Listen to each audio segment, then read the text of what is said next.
Bonjour, c'est Gilles sur boursicoté.com. Voici l'analyse technique des principaux indices mondiaux avec donc pour commencer une vue du CAC 40 auquel nous allons comparer divers indices donc pour essayer de dégager les différences au point de vue de la tendance que nous avons actuellement, avec notamment ici cette phase de hausse et cette phase de stabilisation qui est en train de se mettre en place. Avec un DAX qui se présente dans une configuration bien plus baissière que ne l'est le CAC 40, puisque cette zone de point bas ici a été cassée sur le DAX et du point de vue de l'évolution des points hauts, eh bien on est là aussi sur une baisse, donc une tendance qui est baissière sur le DAX, avec un rebond technique ici qui a du mal à se développer, donc l'indice allemand qui continue à sous-performer légèrement l'indice parisien.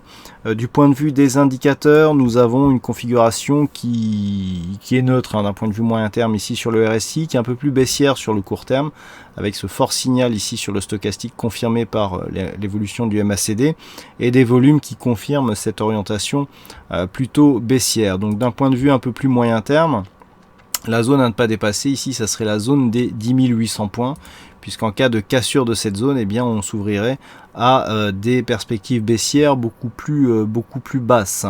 Par contre, à la hausse, il faudrait absolument repasser ici au-delà de ce gap qui s'est ouvert entre le point haut de cette bougie, donc de mardi, à 11 153 points, et le point bas de cette bougie, donc de lundi, qui s'est ouvert à 11 278 points. Donc un gros gap ici qui reste béant, qui englobe des zones ici de support résistance assez significatives. Donc ça sera vraiment sur un comblement de ce gap que l'on pourra tenter de repartir à la hausse, mais tant que l'on se situe sous ces zones, eh bien l'objectif c'est 10 800 points. Attention, une rupture pourrait accélérer le mouvement à la baisse. Sur le FTSE, là aussi, d'un point de vue court terme, eh bien, nous avons un signal de consolidation, de neutralisation. Si on se rapproche un petit peu, on peut mettre en évidence ici deux zones deux lignes de tendance, avec notamment cette ligne ici, voilà, qui marque donc une phase de résistance, et cette ligne qui marque ici une zone de support. On peut remarquer que cette zone ici définit un triangle symétrique. Alors attention, le triangle symétrique est une figure de continuité, ce qui veut dire que comme l'on rentre par le haut de cette zone, eh bien on devra en sortir par le bas, et c'est peut-être ce qu'a tenté de faire aujourd'hui le FTSE en franchissant cette zone de support. Attention, cette zone de support pourrait ouvrir la voie vers de nouveaux plus bas. Du côté des indicateurs, on est dans une phase de neutralisation ici sur le moyen terme, et avec une baisse donc sur le court terme confirmée par le MACD. Du point de vue de la configuration globale et chartiste, on était déjà sur une phase de neutralisation, donc on le voit, ce mouvement baissier, s'il nous emmenait sur des plus bas, par exemple aux alentours des 6200 voire 6089 points, eh bien serait encore dans les limites d'une tendance neutre d'un point de vue moyen terme. Donc cette phase ici est assez intéressante, puisqu'une rupture confirmée de cette zone de support validerait un premier objectif court terme sur cette zone des 6430 points. Pour repasser à la hausse, il faudrait invalider donc ce triangle et casser cette zone de résistance oblique baissière, et au moins venir casser cette zone ici des 6875 points, zone qui est une zone majeure dans l'évolution moyen-long terme de l'indice londonien. Donc pour l'instant, on reste dans une optique plutôt baissière. Attention, une rupture baissière de cette zone des 6420 points nous ouvrirait la voie vers des plus bas aux alentours des 6220 points. Sur le S&P 500, si on prend la tendance d'un point de vue global, on a bien ici cette zone de trend qui était définie donc sur l'horizon moyen-long terme, qui pour l'instant dans lequel les cours continuent à évoluer.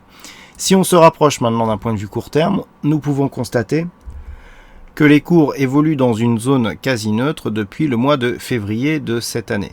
Donc les cours évoluent entre cette zone ici des 2045 points et grossièrement 2117 voire 2124 points, et actuellement les mouvements continuent à évoluer dans cette zone. D'un point de vue plus court terme, on se situe ici dans un biais plutôt baissier, même si la dynamique ici n'est pas très forte.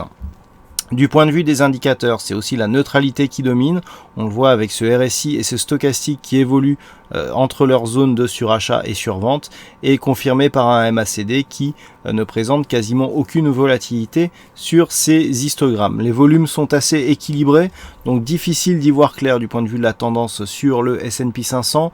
On est neutre ici d'un point de vue court terme, tant que le cours évolue entre 2045 et 2130 points.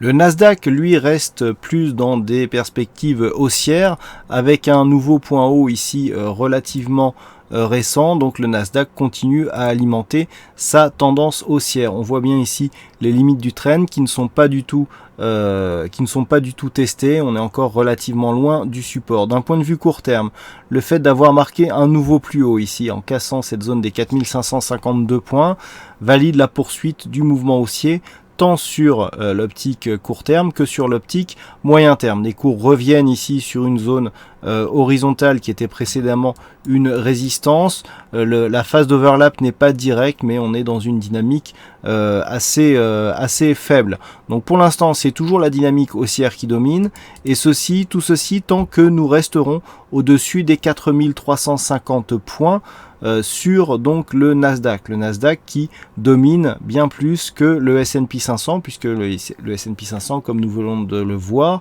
se situe toujours dans une tendance plutôt neutre. Donc tant que l'on reste ici au-dessus des 4350, que l'on reste dans ce trend, la tendance est haussière sur le Nasdaq, avec en perspective un retour sur la zone ici des 4680 points. Et enfin sur le Nikkei, depuis que les cours ici ont quitté leur tendance haussière, nous avons consolidé ici, nous avons marqué un point de consolidation sur le retracement des 38,2% de Fibonacci sur ce contact. Les cours donc depuis oscillent entre les retracements des 23,6% et les précédents points hauts significatifs. Donc suite à la rupture ici que nous avons eue de cette zone de support, eh bien les cours évoluent dans un range neutre. Le fait d'être revenu ici sur le 38,2 et d'avoir rebondi d'une manière assez violente nous montre que la pression haussière persiste sur cet indice japonais, et donc c'est sur une rupture de cette zone de point haut à 20 953 que nous aurons un signal de continuité de cette tendance. La dynamique ici est interrompue suite à la rupture de cette zone de support, certes, mais depuis cette rupture, eh bien, il n'y a eu aucun signal de retournement de tendance, avec même un deuxième contact ici sur cette zone de point haut. Cette configuration confirme pour l'instant une pression haussière constante sur l'indice japonais. Donc s'il y avait rupture haussière, la tendance serait confirmée. Par contre, sur une rupture baissière ici, sur un second test de cette zone des 19 287 points, en cas de rupture, on viendrait chercher ici la zone des 18 587 points pour un contact dans la zone 50-61-8, mais on commencerait dans ce cas à marquer des signes d'affaiblissement de cette dynamique. Voilà donc ce que nous pouvons dire sur cette analyse technique des principaux indices mondiaux. Je vous souhaite à toutes et à tous un bon week-end, bonne chance dans vos prochains trades, et on se retrouve donc dès la semaine prochaine pour d'autres analyses techniques sur le site boursicoté.com. Bon week-end à tous.